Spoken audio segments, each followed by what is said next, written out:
இந்த தருணத்தில் பாரத தேசம் முழுக்க வியாபித்திருக்கும் சக்தியை சக்தி பீடங்கள் என்ற அந்த ஒரு தலைப்பில் ஆராதிக்க இருக்கின்றோம். ஒவ்வொரு நாளும் புது புது பக்தர்கள் வர்றதுனால ஒரு 5 நிமிடங்கள் அதே அறிமுகம் கொடுக்க வேண்டிய கடமை அடியனுக்கு இருக்கு. தக்ஷ யாகத்திற்கு சிவனை அழையாமல் நடத்தியதால் தாட்சாயினி என்ற தட்சன் மகள், நான் சென்று என்னுடைய தந்தையிடம் கேட்கிறேன், அவர் நம்மை எதற்காக அழைக்க வேண்டும்? விருந்தாளி வேற யாராவது இருந்தா தானே அழைப்பேன், நான் அவரோட பொண்ணுப்பா, எனக்கெல்லாம் அழைப்பில்லை, நம்ம உரிமையா போகலாம், வாங்கப்பா அப்படின்னு கூப்பிடும்போது சுவாமி வரலன்ற. இல்லை நான் போய் அப்பா கிட்ட கேட்குறேன் அப்படின்னு வந்து கேட்டு அவர் சிவபெருமானை அவமதிப்பதற்கென்றே அழியாமல் விடுத்த காரணம்.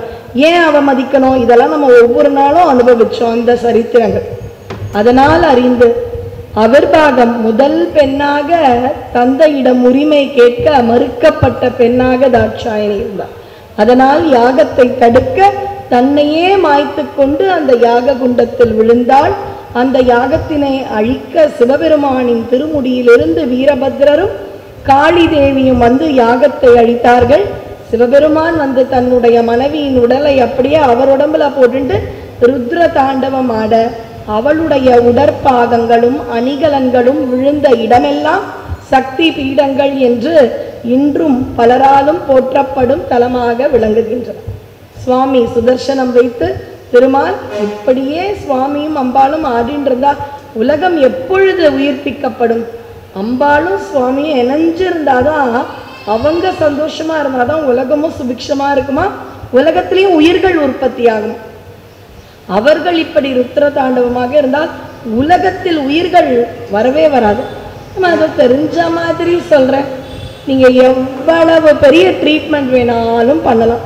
இன்று பலருக்கும் வரப்பிரசாதமா பல சிகிச்சைகள், செயற்கை முறை சிகிச்சைகள் எல்லாம் இருக்கு, பாராட்ட வேண்டிய விஷயம். ஆனா குழந்தைக்கு உயிர் ஜனிக்கணும்னா அது கடவுள் அருள் இருந்தாதான் முடியும். எப்பேற்பட்ட ஒரு சிகிச்சை வேணாலும் இருக்கலாம், கருமுட்டை எடுக்கலாம், வச்சிடலாம், கருவறையில வைக்கலாம். ஆனா அந்த உயிர் அப்படின்ற அந்த ஒரு க்ஷணம் வரணும்ல, அதுக்கு பராசக்தி சக்தி கொடுத்தாதாங்க வரும். அதனால்தான் எல்லாம் பண்ணிட்டு அதுக்கப்புறம் எங்களால முடிஞ்ச எல்லாத்தையும் பண்ணிடுறோம். ஏன் 100% கேரண்டி மருத்துவரால தர முடியல? நம்மளோட பொய்னே வச்சுக்கலாம். ஏன் 99% மட்டும்தான் அவங்களால கொடுக்க முடியுது? அந்த ஒரு சின்ன ரிமோட் யார்கிட்ட இருக்கு? கடவுள்கிட்ட மட்டும்தான் இருக்கு. அதனால்தான் பெருந்தொற்று காலத்துல கூட என்ன வேணாலும் மருந்து கண்டுபிடிக்கலாம். ஆனா இந்த காலம் மாறுமா இல்லையான்னு 2020 மேல பயந்த நமக்கு காலம் மாறுமா, எவ்வளவு நாள் பெருந்தொற்று இருக்க போது, எவ்வளவு பேருக்கு வேலை சம்பாத்தியமே கேள்விக்குறியா மாறுச்சு. வீட்டில் இருக்கிற குழந்தைங்கள்லாம் கோயில் மாதிரி இருக்கக்கூடிய பள்ளிக்கூடத்துக்கு சென்று ஓடி ஆடி விளையாடி அழகாக கற்றுக்கொள்ளப்பட வேண்டிய கல்வியை வீட்டுக்குள்ள மொபைல்ல என்னங்க கத்துக்க முடியும்? எவ்வளோ மனசஞ்சலம். இந்த நிலைமை மாறுமா? ஒரு பயம் இருந்ததுல, ஏதோ ஒரு அமானுஷ்யமா இருந்ததுல. அப்ப அதெல்லாம் மீறி வருவதற்கு காரணம் அந்த இறைவனுடைய அருள். அந்த இடத்துல நம்ம எல்லாரும் யார்கிட்ட சரணாகதி அடைஞ்சோம்? ஏங்க விஞ்ஞானத்துல தான் உயர்ந்ததாச்சு. விஞ்ஞானிகளுக்கும் நேரம் தேவைப்பட்டது இந்த வியாதியின் தன்மையை புரிந்து கொள்வதற்கு. பெரிய அசுரன் வந்தா, பராசக்தி வந்தா, அசுரன் உருமாறிக்கொண்டே இருந்தான். இதெல்லாம் யாருங்க நம்புவா? ஆனா கொரோனா அதனுடைய ஷேப் அண்ட் ஸ்ட்ரக்சரை மாத்துதுன்னா ஒத்துக்கிறோம். புது மாதிரியா மாறிடுச்சு. இப்ப கொரோனா வீரியமிக்கதா மாறிடுச்சு. அப்படித்தானே அசுரன்கள் மாறினாங்க நம்ம சரித்திரம் இருக்கு. ஏன் அதை நம்ப மாட்டேன்றோம்? அதுதான் அசுரன், அதுதான் சக்தி. அதே மாதிரி வருது. இந்த சக்தி என்ன அப்படின்னு மருந்தை புரிந்து கொண்ட கொரோனா வைரஸ் அதை மாத்திக்குச்சு. அதோட ஸ்பைக்ஸ், கரெக்டா, புரோட்டீன் ஸ்பைக்ஸ் அப்படின்னு சொல்லக்கூடிய விஷயம் மாறுது. அப்படிதான் சக்தியின் அருளை புரிந்து கொண்ட அசுரர்கள் உருமாறினார்கள். உருமாறிய அசுரனுக்கு ஏற்றவாறு சக்தியானவள் பெரிதானாள். மறுபடியும் உயிர் மாறினான், உருமாறினான். அம்பிகையும் மாறினாள். இப்படியே அவனை விட அவனை விட அவனை விட அவள் பெரியதாகி இதாகி சக்தியானவள் அசுரத்தன்மையை அழித்தாள் என்பதுதான் கொரோனா அழிஞ்சதுக்கான ஒரு, அதுக்கு பேரு கொரோனா. அந்த காலத்துல அசுரர்கள்னு வச்சாங்க. எல்லாமே அதானே. அப்ப அதுவும் சக்தி தான், இதுவும் சக்தி தான். விஞ்ஞானிகள் உண்மை ப்ரூஃப் இருக்கும், எவிடென்ட் இருக்கும். ஆனா அதை கண்டுபிடிக்க அவங்களுக்கு நேரம் தேவை. நேரத்துக்குள்ள அதை பத்தி முன்னாடியே தெரிஞ்ச ஒரு சக்தி இருந்தா தானே காப்பாற்ற முடியும். அவர்களை நாம் தாழ்மைப்படுத்தவில்லை. IVF ட்ரீட்மெண்ட், கரு முட்டை எல்லாம் சரி, அந்த உயிர் கொடுக்கும் தன்மை என்பது சக்தியால் மட்டும்தான் முடியும். அவள்தான் சக்தி. அவளை கொண்டாடப்படும் இந்த சாரதை நவராத்திரி 9 நாட்கள். முதல் நாள் அம்பிகையின் யோனி பீடம் என்ற பிறப்பு உறுப்பு விழுந்த இடம் காமாக்யா, அசாம் கவுஹாட்டியில் இருக்கக்கூடிய இடத்தை பார்த்தோம். ஒவ்வொரு புராணங்கள் ஒவ்வொரு எண்ணிக்கை சொல்லன. இதெல்லாம் நான் எதனால ஒரு 2-3 செய்திகள் தினம் தினம் சொல்றேன்னா, நிறைய பேர் வராங்க, அதை பத்தின விவரங்கள் எல்லாருக்குமே தெரியணும். தேவி பாகவதம் 108 சக்தி பீடங்கள்னு சொல்லுது. இன்னொரு பாகவதம் 57 சக்தி பீடம். தந்திர சூடாமணி 51 சக்தி பீடம்.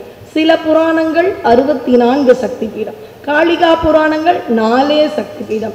மகா சக்தி பீடங்கள் 18. இப்படி எண்ணிக்கை மாறுபடலாம். சில தலங்களும் மாறுபடுகின்றன. எல்லா புராணத்திலும் ஒரு இடத்துல இருக்கக்கூடிய எல்லா தலங்களும் இடம்பெறுகின்றனவானா இல்லை. அப்ப இதெல்லாம் நம்பலாமா வேண்டாமா?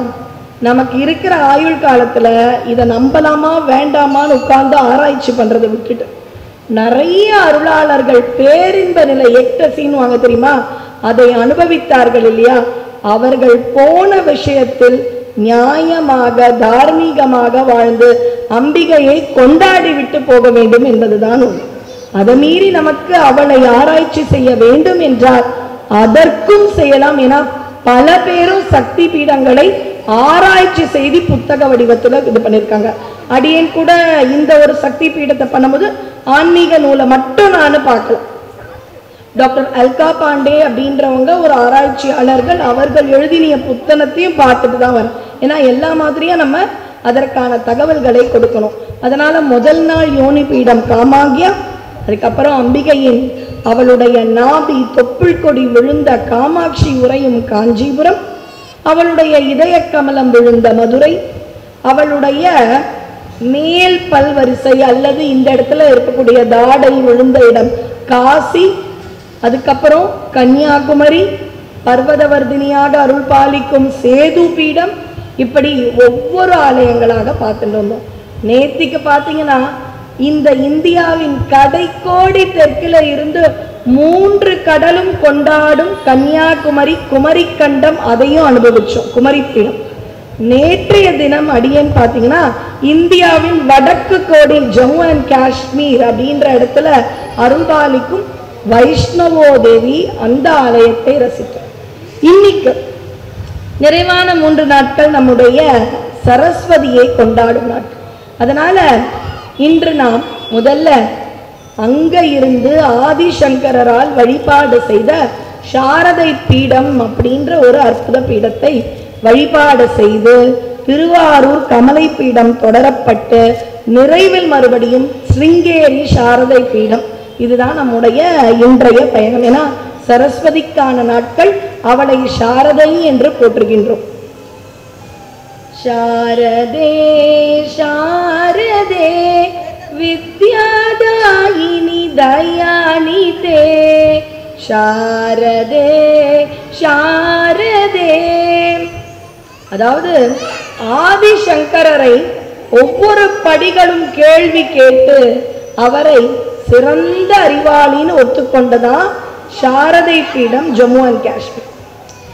இன்னைக்கு அது எங்க வைஷ்ணவோ தேவி டெம்பிள் அப்படின்னு சொல்லிட்டு திருப்பதி மாதிரி நேதி தான் பேசணும். எப்படி ஏழுமலையப்பன் நமக்கு அருள் கொடுத்தாலன்றி திருப்பதி பெருமாளை அவ்வளவு சீக்கிரம் பார்க்க முடியும். நம்ம பிளான்லாம் போடலாம், ஆனா சுவாமி நினைச்சாதான் அவ்வளவுதான். நொடிக்கணக்கில் தான் அவரை பார்க்க வேண்டும். அதற்கு தான் மணிக்கணக்கா நம்மை நாமே மிருகங்கள் மாதிரி மாற்றிக்கொண்டு எனக்குள் இருக்கும் மிருகத்தன்மை அனைத்தும் போக வேண்டும் என்று கூண்டில் கூட நம்ம இருக்க தயாராகின்றோம். திருப்பதி போனோம், நான் அங்க போனா ஒத்துக்கிறோம், நமக்குள்ள நிறைய மிருகத்தன்மை இருக்கு, அதெல்லாம் போயிடுச்சு அப்படின்னா அங்க இருக்கக்கூடிய திருப்பதி கூண்டுல இருந்து வெளியில வந்து அங்கு வாழும் அந்த மலையப்பனை தரிசிக்கணும். அவன் அருள் இருந்தால் என்னால் முடியும், எவ்வளோ பணம் வேணாலும் இருக்கலாம், அவர் கொடுத்த பணத்தை வச்சு கூட அவ்வளோ சீக்கிரம் பார்க்கறது அவரை கஷ்டம். அதுபோல வைஷ்ணவோ தேவி அப்படின்ற அற்புத ஆலயத்தை அவள் அருள் இருந்தால்தான் காண முடியும் என்பதை நேற்று அனுபவித்தோம். வரப்பிரசாதி. இன்னைக்கு பார்த்தீங்கன்னா அதே காஷ்மீர். இந்த காஷ்மீர் பார்த்தீங்கன்னா ரொம்ப அற்புதமான ஒரு நகரம். நம்ம அதை கொஞ்சம் விட்டுட்டோமோ அப்படின்னு இருக்கு அதை பற்றி படிக்கும் பொழுது. ஏன்னா இந்த இடத்துல காஷ்மீர பண்டிதர்கள்னு இருக்காங்க. அந்த காஷ்மீர்ன்றது யார் வாழ்ந்த இடம்னு பார்த்தீங்கன்னா, நம்ம ஆன்மீக ரீதியாக நம்ம பூமி சில வருடங்களுக்கு முன்பு, சில நூற்றாண்டுகளுக்கு முன்பு எப்படி இருந்ததுன்றதையும் நம்ம படிக்கணும். காஷ்யப முனிவர் அல்லது தமிழ்ல காசிப முனிவர் இப்படிலாம் சொல்லுவாங்க. நம்ம எல்லாருமே அவருடைய வம்சம்னு ஒரு நம்பிக்கை. எல்லாரும் இன்று வாழக்கூடிய மனிதர்கள் காசிப முனிவருடைய இது. அதனால்தான் பார்த்தீங்கன்னா இந்த ஹோமங்கள் செய்யப்படும் சமயத்தில் இந்த காசிப முனிவரை பற்றி ஒரு வார்த்தை. இந்த காசிப முனிவர் இல்ல கஷ்யப முனிவர், வடமொழியில கஷ்யபர் அப்படின்றாங்க.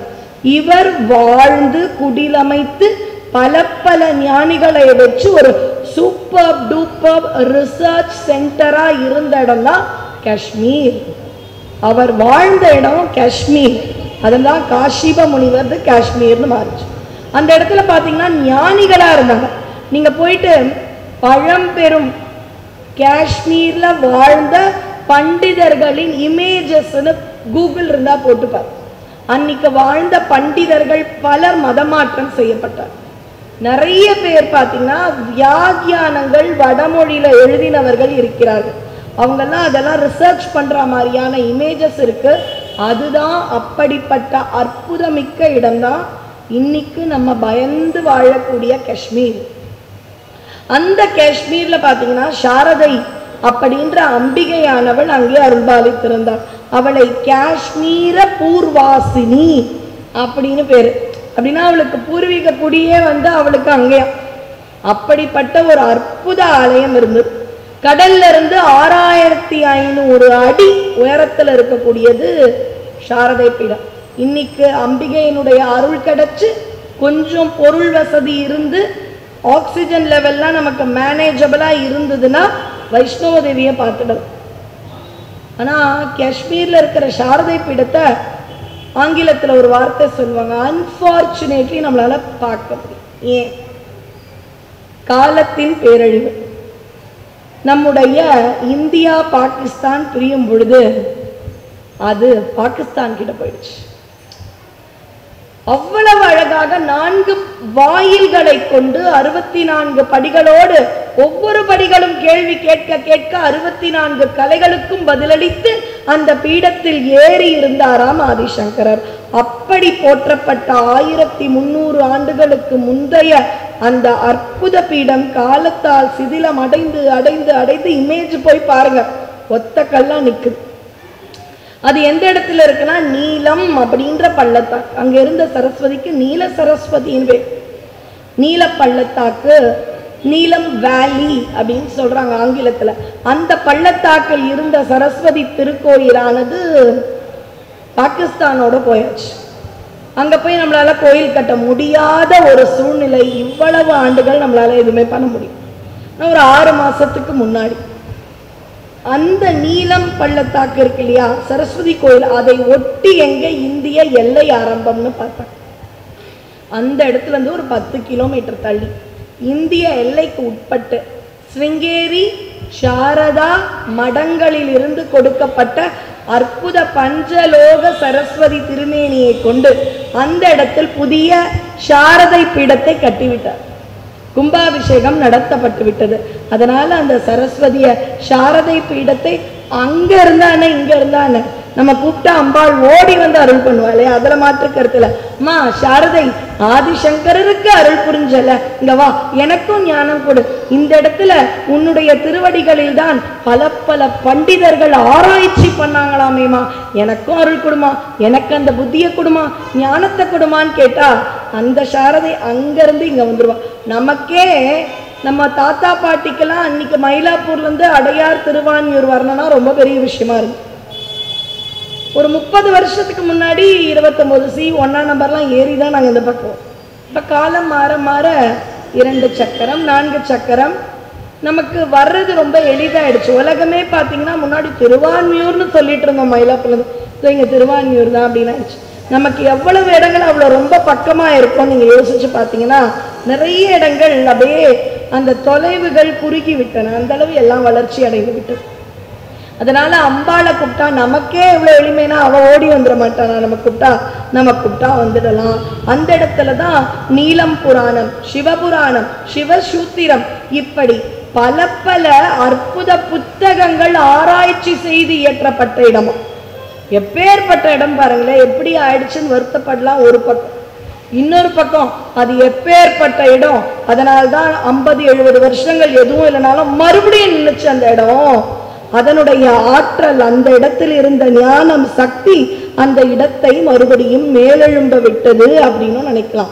அந்த இடத்துல சர்வ கலா சாலை என்பதை வைத்து ஸ்ரீநகரில் இருந்து 130 கிலோமீட்டர் தொலைவில் அமையப்பட்டுள்ள அற்புத பீடம் அந்த சாரதை பீடம் இப்ப மறுபடியும் நமக்காக வந்து விட்டது. அது ஒரு சக்தி பீடம். இந்த இடத்தில் அந்த சக்தி பீடத்தை சொல்லிட்டு நம்ம நேரா திருவாரூருக்கு வந்துட்டு இன்றைய தினத்தின் நிறைவாக நாம் இந்த சிருங்கேரின்னு சொல்லிட்டு பெங்களூர்ல இருந்து 300 கிலோமீட்டர் தொலைவில் உள்ள இந்த சிருங்கேரி சாரதை பீடத்தை ரசிக்க அம்பாள் இன்னைக்கு நம்முடைய பெரியபாளையத்தம்மன் ஒவ்வொரு நாளும் அற்புதமாக ஒவ்வொரு அலங்காரத்தில் காட்சியளிப்பாள். இன்றைய தினம் அம்பிகையானவள் கம்பா நதிக்கரையில் இருக்கும் லிங்க திருமேனியை அப்படியே அணைத்து கொண்டிருக்கும் காமாட்சியாக அற்புதமாக அருள்பாலிக்கின்றாள். லிங்கத்தை அணைச்சுட்டு இருக்கா.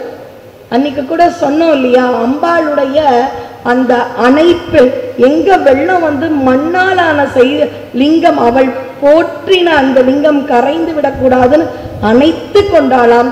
சிவபெருமான் வேணும்னே விளையாடிட்டு அருள் வெள்ளமா வந்தாராம். என்ன பண்றா பார்க்கலாம், ஓடிடுறாளா இல்லை அந்த லிங்கத்தை காப்பாத்துறாளா? நம்மெல்லாம் மண்ணால ஒரு விஷயத்த செஞ்சா கரைஞ்சிடும். குழந்தைங்கள்லாம் அழகா வீடு கட்டுவாங்க பீச் மணல்ல, அலைகள் வர வர கரையும், ஆனா அது கரையில. அந்த அளவு ஆலிங்கனம் பண்ணிட்டாலாம் காமாட்சி. அதனால அந்த லிங்க திருமேனியில அன்னைக்கு கூட சொன்னோம், அந்த அவளுடைய வளை அடையாளங்களும் அவளுடைய மார்பு முலை அடையாளங்களும் இன்னும் லிங்கத்து மேல இருக்குமா. அவ்வளோ அணைச்சிண்டாலாம் அவர் கரைஞ்சிடக்கூடாதுன்னு. அப்படியாக அம்பிகை இறைவனும் சேர்ந்து இருக்கக்கூடிய ஒற்றுமையான திருக்கோலம். இதை பார்த்தா குடும்பத்தில் ஒற்றுமை வரும், கணவன் மனைவி அந்யோன்யம் வரும். அப்படியாக இந்தியாவில் இருக்கும், தென்னிந்தியாவில் இருக்கக்கூடிய ஒரே மோட்சபுரி காமாட்சிபுரையும் அந்த அற்புத காஞ்சிபுரம். 7 மோட்சபுரியில 1. அப்படி இருக்கக்கூடிய கம்பா நதிக்கரையில் அருள்பாலிக்கும் அந்த காமாட்சியின் பெருமையை நாம் ஏற்கனவே ரசித்தோம். அதனால் அவளை வணங்கி சங்கரி சௌந்தரி சதுர்முகன் போற்றிட சபையினில் வந்தவளே, பொங்கரி மாவினில் பொன்னடி வைத்து பொருந்திட வந்தவளே, என் குலம் தழைத்திட எழில் வடிவுடனே எழுந்தனல் துர்க்கையளே, ஜெய ஜெய சங்கரி கௌரி கிருபாகரி துக்க நிவாரணி காமாட்சி அப்படின்னு அவகிட்ட பவதி பிக்ஷாந்தேஹி அப்படின்னு அவகிட்ட வேண்டிண்டு நாம் இப்பதான் காஷ்மீர்ல இருக்கக்கூடிய சாரதையை தரிசித்தோம். அப்படியே தொடர்ந்து வந்து நம்முடைய தமிழகத்தில் நேற்று நான் சொன்னேன் இல்லையா, ஒரு தமிழக திருக்கோயில், கொஞ்சம் நிறைய வடக்கிந்தியா மேற்கிந்தியாவில் இருக்கக்கூடிய திருக்கோயில்கள் அப்படின்னு பார்த்தோம்னா திக்குக்கு ஒரு இடத்துல பீடங்கள் அமைத்தார் ஆதிசங்கரர் அப்படின்னு சொல்லுவாங்க. அதுல பிரதானமா இருக்கக்கூடியது ஸ்ருங்கேரி பீடம். அது தவிர அவர் அமைத்த பூரி பீடம், துவாரகா பீடம், இதெல்லாம் வந்து அவர் அமைத்த சிறப்பான பீடங்கள். ஆதிசங்கரால் போற்றப்பட்ட பண்டிதர்கள் நிறைந்த காஷ்மீர சாரதை பீடத்தை தொடர்ந்து நம்ம திருவாரூர் கமலை பீடத்துக்கு வரும். அம்பிகை பேரு கமலாம்பிகை. இந்த இடத்துல பார்த்தீங்கன்னா 3 சக்திகளும் உறைந்து. எப்படி அப்படின்னு பார்த்தீங்கன்னா, இந்த இடத்துல சரஸ்வதி தேவியானவள் திருவாரூரில் இந்த திருக்கோயிலில் அருள்பாலிக்கின்றாள். எப்படின்னு பார்த்தீங்கன்னா, வீணை இல்லாமல் இருக்கின்றாளாம். சில இடங்களில் சில தெய்வங்கள் தவக்கோலத்தில் இருக்கின்றார்கள். எல்லா கோயிலையும் தட்சிணாமூர்த்தி, சில இடங்களில் அம்பிகை தவம் செய்து கொண்டிருக்கின்றார், சரஸ்வதியும் ஒரு இடத்தில் தவம் செய்கின்றார்.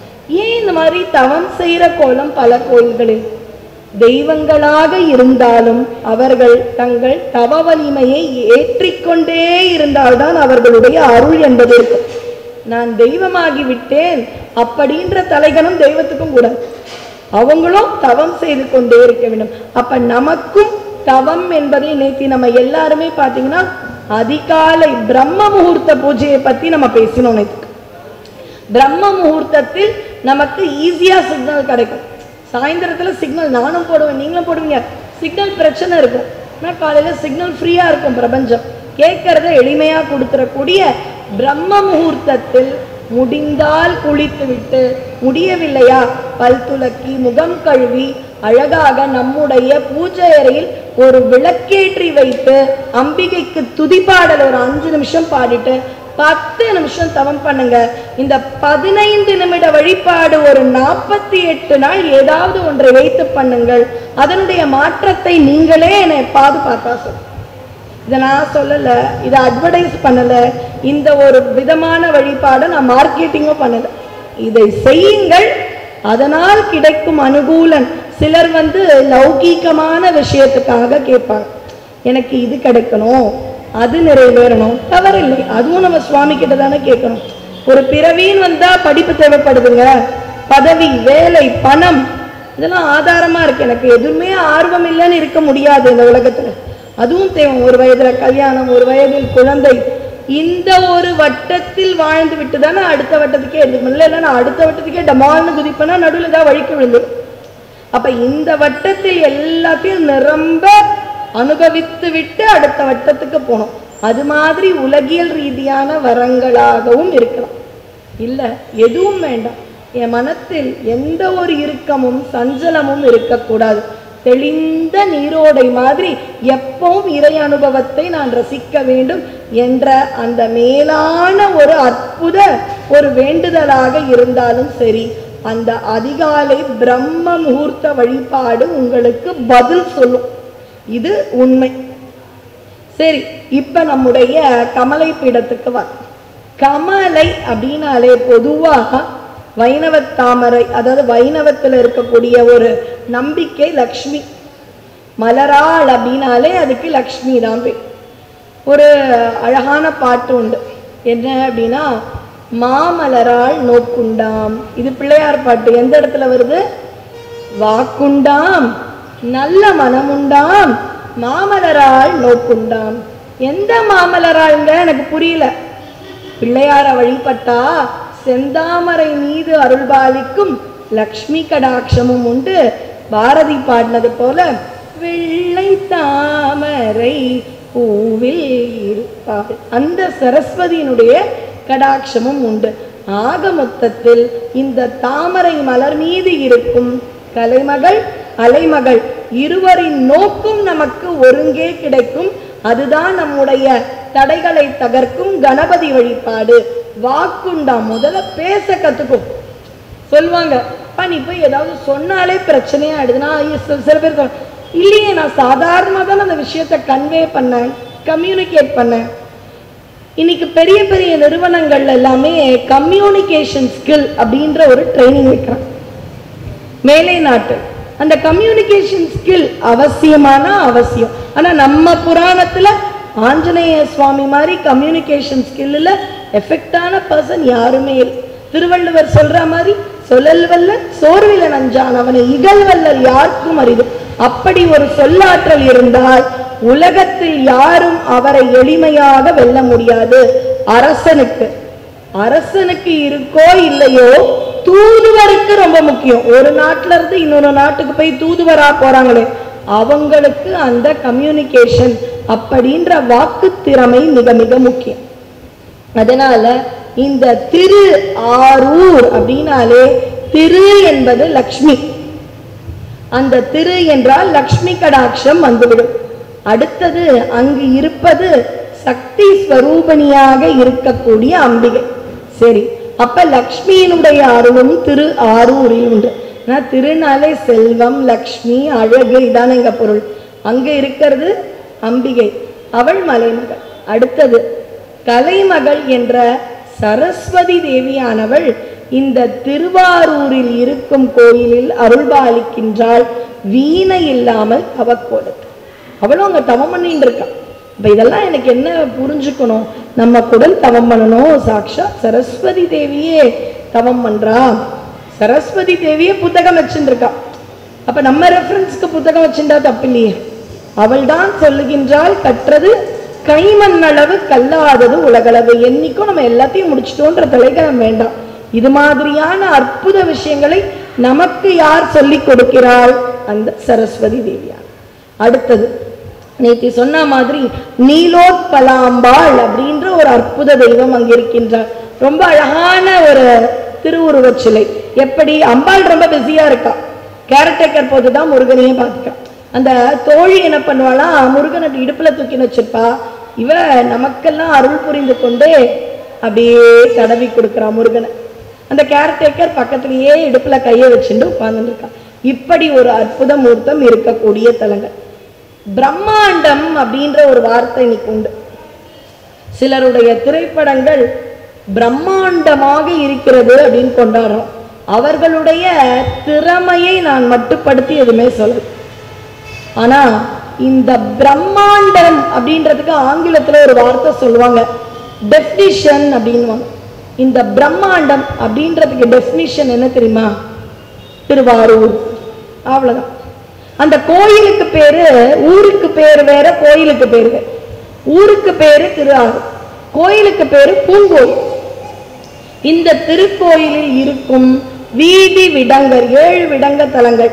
விடங்கம்னா ஒளிப்படாத சிலைகள். ஏன்னா இப்ப சப்த விடங்க தலங்களை பத்தி ரொம்ப நேரம் பேசிட்டா நமக்கு சக்தி பீடத்துக்கு நேரம் இருக்காது. அதனால 2 நிமிஷம்.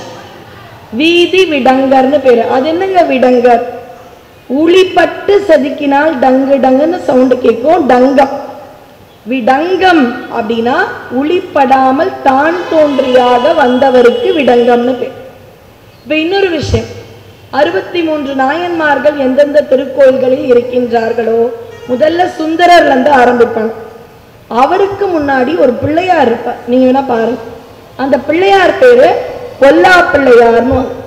அது என்ன பொல்லாத பிள்ளையாரா அப்படின்னா இருக்கும். அவர் பேரை எல்லாரும் இப்ப என்ன பண்ணிடுறாங்க, லகரம் போட்டு விட்டுடுறாங்க. பொல்லான்னு, அதை பொல்லான்னு சொல்லணும்.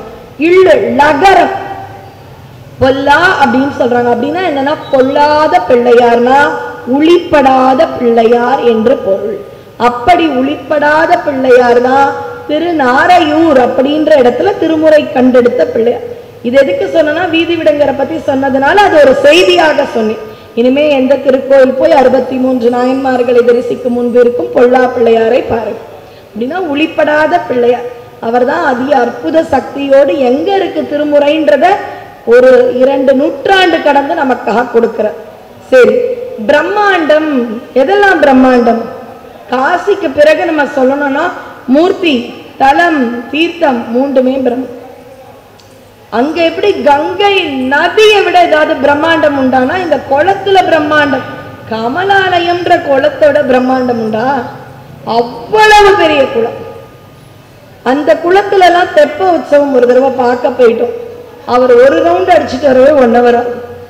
அவ்வளவு பெரிய குளம், அழகான குளம் கமலாலய குளம். அது மட்டுமல்ல, 274 தேவார பாடல் பெற்ற தலங்களுள் 150வது தலம் நிறைய பாடல்கள் பெற்ற தலம். எப்படி தில்லைக்கு நிறைய பாடலோ அது போல திருவாரூர். பொதுவா தேவாரங்கள் பாடினா நிறைவடையும் போது திருச்சிற்றம்பலம் சொல்லுவாங்க. நீங்க சொல்றது பலமே வர லெவல் சொல்வீங்க. தைரியம் பலம் அப்படின்னும் பொழுதே ஒரு ஸ்ட்ரென்த் வந்துடும். நீங்க சொல்றத பார்த்தா திருச்சிற்றம்பலம்னே சொல்லப்படாத ஒரு தலம் திருவாரூர். ஏன்? சிற்றம்பலத்துக்கும் முந்தைய திருக்கோயில் திருவாரூர் என்பதால் அந்த இடத்துல திருச்சிற்றம்பலம் சொல்லப்படுவது. அடுத்தது, எல்லா திருக்கோயில்களின் தலைகளும் அர்த்த ஜாமத்துக்கு சிதம்பரம். அதுபோல சாயரக்ஷை என்று போற்றப்படும் அந்த ஒரு சாயந்திர நேரத்துல சுவாமிக்கு பண்ணுவாங்க இல்லையா ஒரு பூஜை, அந்த பூஜைக்கு திருவாரூருக்கு எல்லா சுவாமியும் போயிடும். எல்லா கலைகளும் இந்திரனே பூஜை பண்ணுவார். ஏன்? 2 நிமிஷம் அந்த வரல. இந்திரன் கிட்ட இருந்தவர் வீதி விடங்க. இந்திரன் கிட்ட எப்படி வந்தாரு? இன்னும் பிளாஷ்பேக் போலாமா? இந்த வீதி விடங்கர் திருமாலுடைய மார்பு பகுதிக்குள் வாழ்ந்தார். வீதி விடங்கருக்கு டான்ஸ் அப்படின்னா திருமால் மூச்சு விடுவார். இழுத்து இழுத்து ஏமா விடுறீங்கன்னா நம்ம எல்லாம் இழுத்து விடணும், அப்பதான் அது முழுமையான மூச்சு. நம்ம தான் ரொம்ப கம்மியா விடுறோம். மூச்சு எவ்வளவுக்கு எவ்வளவு குறைச்சலா எண்ணிக்கை கம்மியா இருக்கோ அவ்வளவு நாள் ஆயுள் நீட்டி. இதுதான் ஒரு மூச்சு. நம்ம அப்படியா பண்றோம்? கோபம் வந்தா காமம் வந்தாலும் மூச்சு விரயமாது. கோபத்துல பாருங்க, அவ்வளவுதான், அவ்வளவு மூச்சை விட்டுடுறோம். யாருக்கு நஷ்டம்னா நமக்கு தான் நஷ்டம். நம்ம கிட்ட கோவப்படுறவங்க என்னோட பிள்ளை மாதிரி இருந்தா தொடச்சு போட்டுட்டு குழந்தைங்க ஓடிடுறாங்க, ஆனா எனக்கு தான். அதனால கோபம் காமம் இதெல்லாம் நிறைய மூச்சை நம்மள செலவிட வைக்குது. எப்பெல்லாம் நேரம் இருக்கோ அப்பெல்லாம் ரொம்ப மெதுவா மூச்சை விட்டு ஆசுவாசமா திருப்பார்கடல்ல படுத்துண்டு ஆதிசேஷன் அழகா சயனம் பிடிக்கும் பொழுது திருமால் சயன கோலத்துல பொறுமையா மூச்சு விடுவாராம். அவருடைய ஹிருதய கமலத்தில் வாழ்ந்தவர் வீதி விடங்கர். அப்ப நீங்க ஒரு 4-5 நாள் நார்த் இந்தியாவுக்குலாம் ட்ரெயினுக்கு போயிட்டு வந்தீங்கன்னு வச்சுக்கோங்களேன், ஒரு மாதிரி மூமெண்ட்லயே இருக்கும் அந்த ட்ரெயின். ஒரு நாள்ல போக மாட்டோமே, நைட்டு படுத்தா காலையில கிடையாது. 2 நாள் 3 நாள் ஒரு 48 மணி நேரம் பயணம்லாம் வட இந்தியாவுக்கு இருக்கும். அப்ப போகும்போது பாத்தீங்கன்னா இப்படி ஆடிண்டே இருக்கும் ட்ரெயின். வீட்டுக்கு வந்து பாத்தீங்கன்னா தூங்கும்போது கூட நமக்கு இப்படி ஆடுற மாதிரி இருக்கும், இல்ல அன்னைக்கு யாரும் நம்மளை தாளாட்டவே இல்லாத மாதிரி இருக்கும். ஒரு நாள் ஆகும் அந்த விஷயத்துல இருந்து நம்ம மாறுபட, அந்த ஆட்டம் இருக்கும். அதனால இந்த வீதி விடங்கர் எப்படி ஆடுவாராம், இப்படியே ஆடுவார், மேலையும் கீழையும். அதுதான் தியாகர் நடனம்.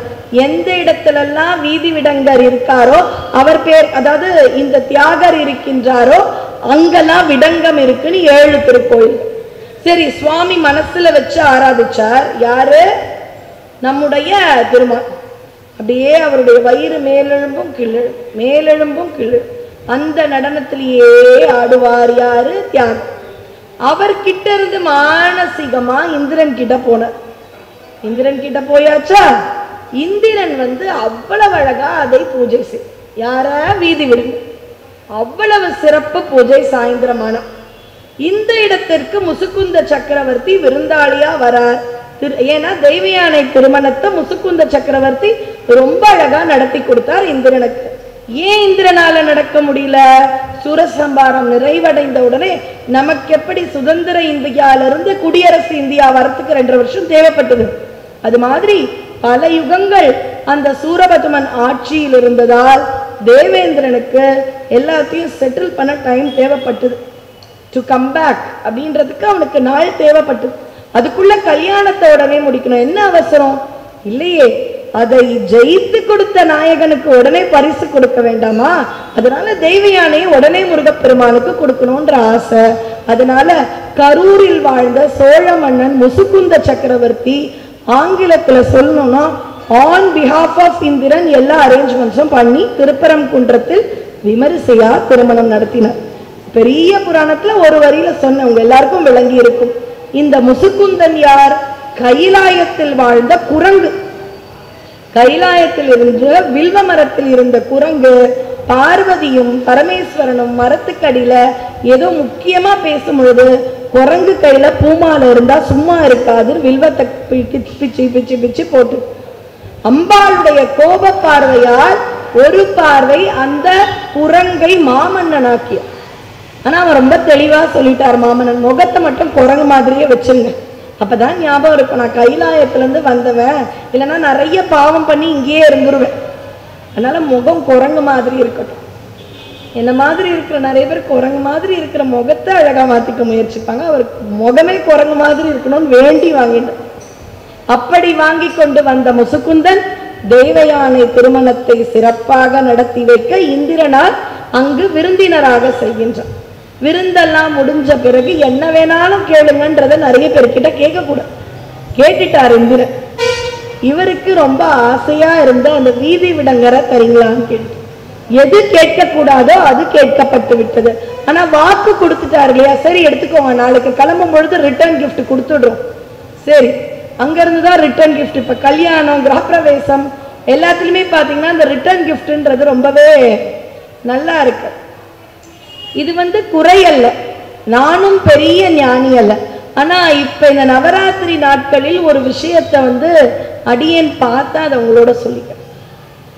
முன்னாடிலாம் பாத்தீங்கன்னா தெய்வீகம் நிறைந்து இருக்கக்கூடிய நவராத்திரி இல்லங்களில் அவர்களால் இயன்றது மஞ்சள் குங்குமம் தான் பிரதானமா தருவாங்க, மருதாணி தருவாங்க, பாட்டு பாடுவாங்க, பிரசாதம்னு சுண்டல் தருவாங்க.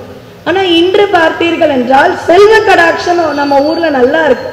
அலைமகள் இருக்கா இல்லையா, திருமால் மார்பில் வாழும் லட்சுமி நம்ம வீட்டுல ரொம்ப செல்வ கடாட்சத்தை நிறைய பேர் இல்லத்துல நல்லா கொடுத்துருக்கா. அதனால இல்லங்களில் நவராத்திரி கொலுவில் தெய்வ சிற்பங்கள் இருக்கின்றன. ஆனால் வருபவர்களில் அந்த தெய்வீகம்ன்றதே குறைஞ்சிருச்சு. வர்ற யாரையும் பாட சொல்றது இல்ல ஒரு வெள்ளிக்கிழமை ஏதாவது கூட்டு வழிபாடா லலிதா சஹஸ்ரநாமம்னு ஏற்பாடு பண்ணிட்டு 1 மணி நேரம் அந்த வழிபாட்டில் உட்காருங்க அப்படின்னு சொல்லிட்டு ஃபாலோட் பை டின்னர்னு வைக்கலாம். அவர்களையும் அறியாமல் கரண்ட்டை தெரிஞ்சு தொட்டாலும் தெரியாம தொட்டாலும் ஷாக் அடிக்கிற மாதிரி லலிதா சஹஸ்ரநாம பலன் சொன்னதோ கேட்டதோ போயிருக்கு. அதெல்லாம் கிடையாது. விலை உயர்ந்த ரிட்டர்ன் கிஃப்ட் கான்செப்ட் வந்திருக்கு. தவறே இல்லை, பாட சொல்வதும் இல்லை, பாடுவதும் இல்லை. அந்த நவராத்திரியை பற்றிய ஆன்மீக செய்திகளும் குறைந்து விட்டன. ஆனா வருபவர்களை நன்றாக கவனிக்கிறார்கள், அதுல எந்த குறையும் இல்லை. விருந்தோம்பல் இருக்கு, உபசரிப்பு இருக்கு, ரிட்டர்ன் கிஃப்ட் இருக்கு. ஆனா தெய்வீகம் கொஞ்சம் குறைஞ்சத மாதிரியான உணர்வு இப்ப வரக்கூடிய நவராத்திரிகள்ல இருக்கு. அவர்களை விட நம்முடைய பரிசு நன்றாக இருக்க வேண்டும்னு ஒரு சின்ன ஒரு போட்டி மனப்பான்மை வந்திருக்கு. ஆனா 9 நாட்களும் நாம் அம்பிகையை ஆராதிப்பதற்காக கொண்டாடப்படும் விழா என்பதை மறக்காமல் அனைவரும் செய்ய வேண்டும் என்பதை இந்த தருணத்தில் அடியேன் ஒரு சின்ன விண்ணப்பமாக கேட்டுக்கொண்டு நம்முடைய கமலை அந்த ஒரு பீடத்துக்கு வரலாம். எந்த இடத்துல விட்டோம், முசுக்குந்த சக்கரவர்த்தி அடுத்த நாள் 7 விடங்கரை பார்க்கிறார். 7 விடங்க கேட்டது 1. ஆடி மாச சேலை விட ரொம்ப ஜாஸ்தி, 1+1 தான் ஆடினா. அங்க 1+6 கொடுக்குற 7ஐயும் ஒன்னா வச்சுட்டு உனக்கு அடையாளம் தெரிஞ்சா வீதி விடங்கர் எடுத்துக்கோன்ட்டு இவர் கிட்ட போறாரு. ஏதோ ஒரு இறைவன் கண்ணை சிமிட்டுவார் அப்படின்வாங்க. சில இடத்துல ஒரு இறைவன் கிட்ட போன உடனே இவருடைய மெய் சிலுத்ததுன்னுவாங்க. எதுவாக இருந்தாலும் இறைவன் முசுகுந்தனுக்கு தான் யார் என்பதை உணர்த்தி விட்டான். எதனால்? முசுகுந்தன் மீது இருந்த அன்பாலானா இல்லைங்க. சுவாமிக்கு நம்ம கூட இருக்கணும்னு ஒரு ஆசை. அங்க இருந்தா இந்திரன் மட்டும் தானே கும்பிடுவார். நம்மால் தினம் தினம் இந்திர உலகுக்கு போக முடியுமா? போக ஆசைப்படுவோமா? மாட்டோம். ஆனா இந்திரன் நினைச்சா வந்துட்டு போலாமே, அவருக்கு பிரச்சனை இல்லை. அதனால சுவாமி இந்த இடத்துக்கு வந்து நம்ம கூட எல்லாம் இருக்கணும்ன்ற ஒரு ஆசையில சரியாக தன்னை அடையாளம் காண்பித்தார். உடனே பார்த்தாரா இந்திரன், எழுத்தையும் எடுத்துன்னு போன்னு சொன்ன உடனே 7 விடங்க மூர்த்தங்கள் சப்த விடங்க தலங்களாக நாகை திருவாரூர் மாவட்டங்களில் இருக்கிறார்கள். வீதி விடங்கர், நகர விடங்கர். நகர விடங்கர் நம்ம நல்லாறு போனா சனி பகவான கண்டிப்பா தரிசிங்கள். ஆனா அங்க அதை விட அற்புதமான தர்பாரண்யேஸ்வரரை நகர விடங்கரையும் பாருங்கள். ரொம்ப ஜோதிட ரீதியா மாறிடுது. அவசியம் இல்லைன்னு சொல்ற அளவு யாருமே இங்க ஞானிகள் அல்ல, எல்லாம் இறைவனால் வகுக்கப்பட்டவை. சம்பந்தருடைய பதிகம் சொன்னா நமக்கு ஜோதிட ரீதியாக கோள்களின் தாக்கம் குறையுமானா குறையும். ஆனா சம்பந்தர் அளவு அவர்களே இல்லை என்று சொல்லக்கூடிய தவ வலிமை நமக்கு கிடையாது. அதையும் நாம் ஒத்துக்கணும். நகர விடங்கர் திருநள்ளாறு. நாகப்பட்டினம் போனீங்கன்னா சுந்தர விடங்கர், அவனி விடங்கர், திருக்குவளை. திருக்குவளை அப்படின்ற இடம் பாத்தீங்கன்னா திருக்குவளைன்னு சொன்னா சில பேருக்கு தெரியும். அந்த இடத்துல சுந்தரருக்கு பல அற்புதங்கள் செய்த தலம். அதெல்லாம் சொன்னோம்னா நமக்கு நேரம் இருக்காது. ஆதி விடங்கர், திருக்காராவாசல். இந்த இடத்துல இருந்த மரகத லிங்கம் காணாமல் போய் மறுபடியும் கிடைச்சிருச்சு. இந்த மாதிரி அற்புதங்கள் இருக்கு. புவனி விடங்கர், வேதாரணி. இப்படியாக 7 இடங்களில் இருக்கும் அற்புத விடங்கர். சரி, இந்த விடங்கர்னு சொல்லும் பொழுது பாத்தீங்கன்னா திருமால் அப்படி மேல கீழே இந்த இடத்துல பாத்தீங்கன்னா தெரியும் ஒருத்தர் மூச்சு. யாருக்காவது இன்னும் இருக்காங்களான்னா எங்க பார்ப்போம்னா இந்த இடத்துல மூச்சு மேல போயிட்டு இறங்குச்சுன்னா அப்பா இன்னும் நல்லா இருக்கா அப்படின்றது சில சமயம் நம்ம பார்க்கிற ஒரு நிர்பந்தத்துல இருப்போம். இங்க இருக்கு இல்லையா லப் டப், அதுதான் சிதம்பரம். இங்க இருக்கிற மேல கீழே போயிட்டு வர மூச்சு தான் நம்முடைய வீதி விடங்கர். இந்த 2 இடத்து ஆட்டம் நின்று போனால் ஒன்று பூங்கோயில், ஒன்று கோயில். ஒன்று வெறும் கோயில் சிதம்பரம், இன்னொன்று பூங்கோயில் திருவாரூர். இந்த 2ம் இருந்தால்தான் நம்மால் ஆரோக்கியமாக இருக்க முடியும். அதுதான் உண்மை. இப்படியாக இருக்கும் அற்புத நகரம் தான் நம்முடைய இது. முசுக்குந்த சக்கரவர்த்தியால் இங்கு கொண்டு வரப்பட்டார். சாயந்திரமானா பூஜை பண்ணாம இருக்க முடியாது இந்திரனுக்கு. அதனால இந்திரனும் தேவாதி தேவர்களும் சாயந்திரமானா திருவாரூருக்கு வந்துருவாங்க. இந்திரன் மாதிரி தன்னை மாற்றிக்கொண்டு அர்ச்சகர் செல்ல அங்க பூஜை நடக்கும்.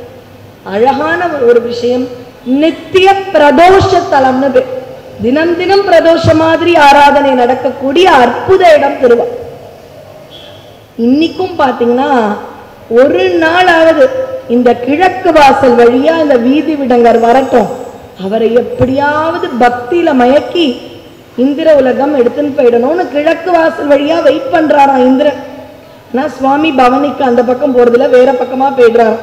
ஏன்னா அந்த பக்கம் போனா இந்திரன் மறுபடியும் தேவ உலகத்துக்கு கூட்டிட்டு போகக்கூடாது, இங்க இருக்க பூலோகவாசிகள் மாதிரி என் மீது அன்பு வைக்க யாரும் இல்லை என்று இருக்கின்றார்.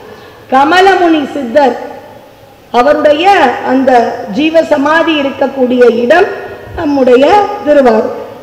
அடுத்தது அம்பாள் பெயர் கமலைன்னு ஒரு பேர். கானா கலைமகள், மானா மலைமகள், லைனா அலைமகள். இப்படி முப்பெரும் தேவியரின் அம்சமாக இருப்பவள் கமலாம்பிகை.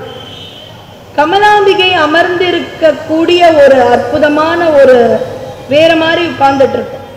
சிலர் சொல்கின்றார்கள் இது ஒரு செவி வழி செய்தி. எப்படி நம்முடைய காமாகியா பீடத்தில் ஆண்டுக்கு 3 முறை அம்பிகையானவளுடைய அந்த வீட்டு விளக்கு அப்படின்னு சொல்ல வர மாதிரி ஒரு உதிரப்போக்கு வருவதாக உண்டு. அம்புபாஜின்னு ஒன்று நடக்கிறது காமாகியால. வருஷத்துக்கு 3 நாள் அந்த சிவப்பான ஒரு திரவியம் வரும். அது அங்க இருக்கக்கூடிய குண்ட் அப்படின்னு சொல்லக்கூடிய குளத்துல இருக்கு. கமலாம்பிகையும் அது போல விளக்காக இருந்த சமயத்தில் அப்படி அமர்ந்தும் அருள்பாலித்துக் கொண்டிருக்கின்றாள் என்ற நம்பிக்கையும் உண்டு. சிலர் அவள் யோக முத்திரையில் அமர்ந்திருக்கின்றாள் என்று சொல்வதும் உண்டு. எப்படியாக இருந்தாலும் பார்த்தீங்கன்னா அவ கம்ஃபர்ட்டா உட்கார்ந்து இருக்கிற மாதிரி தெரியாது. ராஜராஜேஸ்வரிலாம் அப்படி கம்ஃபர்ட்டா உட்கார்ந்து இருப்பான். ஆனா கமலாம்பிகையை உட்கார்றத பார்த்தாலே கொஞ்சம் டிஸ்கம்ஃபர்ட்டா தான் இருக்கும். அப்படி அமர்ந்தாலும் நமக்காக அருள்பாலிக்கின்றாள். ஏனென்றால் அவள் கமலை பீடத்தை ஆளும் கமலாம்பிகை என்பதுதான் உண்மை. திருவாரூரில் பிறந்தால் முக்தி. அதனால யமனுக்கு வேலை இல்லை. அதனால அந்த ஊர்ல சுவாமி கிட்ட சொல்லிட்டாராம், இந்த ஊர்ல சண்டிகேச நாயனார்லாம் வரத்துக்கு முன்னாடியே இல்ல திருவாரூர், சண்டேச நாயனாருடைய காலத்திற்கு முந்தையது ஆரூர். அதனால அந்த இடத்து சண்டேச பதங்கள், அது நாயனார் பேர் இல்லை. சண்டேசன்றது ஒரு பதவி, பதம். எப்படி நமக்கு போட்டோ காப்பி எடுக்கணும், நகல் எடுக்கணும்னாலே ஜெராக்ஸ் எடுக்கணும்னு ஒரு கம்பெனி பேர் வந்துடுச்சோ, அது போல சண்டிகேஸ்வரர்னாலே அந்த விசார சருமரை நினைத்துக் கொள்ளும். நாயன்மாரின் பெயர் விசார சருமர். அப்படின்னா என்ன? சருமம். அதை விசாரிச்சுட்டே இருப்பார். என்ன இந்த உடம்பு எதுக்கு, எதுக்கு இந்த உயிர், இந்த ஆன்மா எவ்வளவு நாள் இந்த உடம்பு வச்சுக்கும், இப்படி தன்னைத்தானே ஆராய்ந்து கொண்டிருந்ததால் அவருக்கு பெயர் விசார சருமர். அதுக்கப்புறம் தான் சிவ பூஜையில் இருக்கின்றார், தந்தை வருகின்றார், பூஜைக்கு இடையூறாக தந்தை வருகின்றார் என்று அந்த இறைவனிடம் ரொம்ப மனம் லயித்து கொண்டிருக்கும் பொழுது மழுவினால் தந்தையை வெட்டுகின்றார் என்பது அவருடைய சரித்திரம். அதுக்கப்புறம் தந்தை என்று பாராமலும் சிவ பூஜையில் இருந்ததால் விசார சருமருக்கு சண்டேச பதம். அவர் சண்டிகேஸ்வரர் இல்லை, அந்த பதத்தை பெற்றவர். அப்படின்னா என்ன? அந்த இடத்துல அட்மினிஸ்ட்ரேஷன் இல்ல ஒரு பர்மிஷன் அல்லது சிவசொத்தை நான் எடுத்துக்கொள்ளவில்லை என்பதற்கு ஆதாரம், இப்படிப்பட்ட எல்லா ஒரு விஷயங்களையும் நிர்மாணிப்பவர். அது மாதிரி யாரு அங்க இருக்கா? யமச்சண்டி இருக்கின்றார் திருவாரூர். யமனே சண்டேச பதத்தில் இருக்கின்றார். ஏன்? உயிரெடுக்கும் வேலை கிடையாது. அம்பாள் நம்ம 3ஆம் நாள் சந்திரகாந்தான்னு ஒரு அழகான பெயர் அம்பாளுக்கு உண்டு இருக்கும். இறைவனுக்கு நிகராக இங்க இருக்கக்கூடிய அம்பாளுக்கும் பார்த்தீங்கன்னா ரொம்ப அழகாக பிறை சந்திரன் சிரசில் இருப்பார். மாயூரத்தில் இருக்கக்கூடிய அபயாம்பிகையை வணங்கினால் கரவின்றின் மாமலர் கொண்டே இரவும் பகலும் தொழுவார்கள் அப்படின்னு ஒரு பதிகம் நம்ம சம்பந்தர் பாடுறார். இது எங்க மாயூரநாதர் இப்ப ரொம்ப சமீபமா குடமுழுக்கு நன்னீராட்டு நடைபெற்ற தலம். அந்த இடத்துல அபயாம்பிகாய்க்கு பிறை சந்திரன் இருக்கும், புவனேஸ்வரி மாதாக்கு பிறை சந்திரன் இருக்கும். அதுபோல கமலாம்பிகைக்கு இறைவன் சந்திரசேகரர் மாதிரி அழகான பிறை சந்திரன் நம்முடைய கமலாம்பிகாக்கும் உண்டு. இங்க இருக்கக்கூடிய தீர்த்தத்திற்கு பெயர் வாணி தீர்த்தம், குளத்துக்கு பெயர் கமலாலை. அங்கு தீர்த்தம்னு ஒன்று இருக்கும் இல்லையா திருக்கோயில், அதற்கு பெயர் என்னவென்றால் வாணி தீர்த்தம். குளக்கரையில் இருப்பவர் மாற்று உரைத்த விநாயகர். ஏன் அப்படின்னா இது தெரிஞ்ச சரித்திரம், தெரியாதவர்களுக்காக ஒரு 2 நிமிஷம். மணிமுத்தாறு அப்படின்ற ஒரு இடத்தில், அதாவது நிறைய பணம் வேணும்னு கேட்டுட்டார் சுந்தரர். எதற்கு? பங்குனி உற்சவத்திற்கு என்னுடைய இந்த திருவாரூருக்கு வருபவர்களுக்கு எல்லாம் உணவு பரிமாற வேண்டும் என்று பறவையார் ஆசைப்படுகின்றார். எனக்கு வேலைலாம் இல்லப்பா, என்னுடைய வேலையே உன்னை பாடுறது, பாடும் பணியே பணியாய் அருள்வாய்ன்னு நம்ம அனுபூதியில வருது இல்லையா அருணகிரியார். அது போல எனக்கு வேலையே உன்னை பாடுறது, நீதான பாட்டை அர்ச்சனை ஆகும்னு என்னை எத்திண்ட, பித்தான் திட்டினாலும் எத்திண்ட, அதனால பாடுறதுதான் எனக்கு வேலை. அங்க பறவையார் நிறைய காசு கேட்கிறான். எதுக்கு? உன்னோட அடியவர்களுக்குன்னா பறவையாரும் சிறந்த சிவபக்தை, எனக்கு பணம் நிறைய பணம் கொடுக்கிறார். வாங்கியாச்சு, எடுத்துன்னு போறதுக்கு கல்வர் பை. அப்ப மணிமுத்தாறுல போடு கமலாயலத்துல தரன்ற உடனே முதல்ல நம்ப முடியும். எப்படி இது நமக்கெல்லாம் இன்னைக்கு கூட நம்ப முடியலன்றவங்களுக்கு பதில் சொல்றேன்.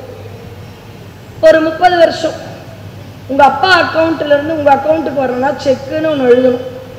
அதுக்கு ஒரு 3 நாள் வெயிட் பண்ணணும். அந்த 3 நாளுக்குள்ள நம்ம அக்கௌண்ட்ல காசு இல்லைன்னா அது பவுன்ஸ் வேற ஆகும். சினிமாலெல்லாம் பார்ப்போம், நிறைய பேர் செக் எழுதி கொடுக்கறதெல்லாம் பெரிய விஷயமா இருக்கும். அப்பெல்லாம் எனக்கு தெரியாது, வங்கியில நமக்குன்னு காசு இருந்தாதான் செக் புக்குன்னு. யாருக்கு வேணாலும் பெருசா இந்த புக்கு கிடைச்சா எழுதனா பணம்லாம் நினைச்சிருக்கும். அதெல்லாம் புரிஞ்சு ஒரு இடத்துல இருந்து ஒரு இடத்துக்கு பெரிய தொகை வரணும்னா செக்கில் வந்து சேர்றதுக்குள்ள ரொம்ப பெரிய பிரச்சனை. அதுக்கும் அடுத்தது சம்பள கவர்னு வரும். நிறைய பேர் 31/1/2 சம்பள கவரோட பஸ்ஸில் ஏறுவோம். எவ்வளோ பேர் ஒரு மாசத்தோட சம்பள கவரெல்லாம் தொலைச்சிட்டு கஷ்டப்பட்டவங்க. 1 மாச பணம் தான், அதனால வாழ்க்கையே படிச்சானா இல்லை. ஆனா அந்த 1 மாதத்தோட கடின உழைப்பு ஊதியத்தை தொலைத்து விட்டு எவ்வளவு பேர் தவிச்சிருப்பாங்க. இதெல்லாம் இருக்கு. அந்த சமயத்துல தானே அந்த 1 ரூபாயுடைய வலி நமக்கு தெரிஞ்சிடும். ஆனா இன்னைக்கு காலம் அப்படி இல்லை. இப்பெல்லாம் நான் இங்க இருந்து ஒரு தொகையை உங்களுக்கு இப்படி எனக்கு தெரிஞ்ச இலக்க எண்ணை வைத்து அப்படி போட்டேன்னா இங்க ஒரு கிளிக்குன்னு சவுண்டு, அங்க உங்களுக்கு உடனே ஒரு கிளிக்குன்னு சவுண்ட். இதை தானே அந்த காலத்துல இறைவன் ஏதாவது இங்க இருந்து அங்க நிகழ்த்தினா இதெல்லாம் என்ன கண்கட்டு வித்தையா இருக்கு, விட்லாச்சாரியார் படமா என்ன அப்படின்னு நம்ம சொன்னோம். ஆனா இன்னைக்கு என்னோட இங்க இருக்கிற அக்கௌண்ட்ல இருந்து காரைக்குடி இல்ல மலேசியா எங்க வேணாலும் பண்ணுங்களேன், ஃபண்ட் டிரான்ஸ்ஃபர் பண்ண முடியும்னா இன்ஸ்டன்டா பண்ண முடியும். பெரிய தொகைனா ஆர்டிஜிஎஸ் 2 நாள்ல பண்ணணும்னா national electronic fund transfer NEFT உடனே பண்ணணுமா IMPS real time money transfer. இதெல்லாம் இப்ப நம்புறோம்னா ஏன் அன்னைக்கு இறைவன் அந்த ஆற்றில் போட்ட பணத்தை குளத்தில் கொடுத்தார்னா மட்டும் மனசு நம்ப இருக்கு. அதுக்கு பேரு சனாதனம், அதுக்கு பேரு ஆன்மீகம், நம்ப மாட்டோம். ஆனா இதெல்லாம் உண்மை. ஆனா அதெல்லாம் உண்மை இல்லைன்னா என்ன நியாயம்? அப்ப ஃபர்ஸ்ட் டைம் ஃபண்ட் டிரான்ஸ்ஃபர் பண்ணது யாருன்னா சிவபெருமான். ஆற்றில் போட்ட பணம் கொஞ்சம் நமக்கே சந்தேகம் மாதிரி சுந்தரருக்கு சந்தேகம் உண்டு. அப்பாவை சந்தேகப்பட மாட்டோம். எந்த இடத்துலையுமே பார்த்தீங்கன்னா சம்பந்தர் சந்தேகப்படல. உரிமையா கூட திட்டிருக்கார் திருவாவடுதுறை. இதுவோ எமை ஆளுமாறு ஈவதுன்றமைக்கு இல்லையே, அதுவோ உன் இன்னருளாவது ஏ அவனை எவ்வளோ திட்டார். இதுதான் உன் என்னை பார்த்துக்கிறாருளா? எங்க அப்பா அங்க பெரிய யாகம் பண்ணணும்னு காசு கேட்டிருக்கார். நான் யார்கிட்ட கேட்பேன்?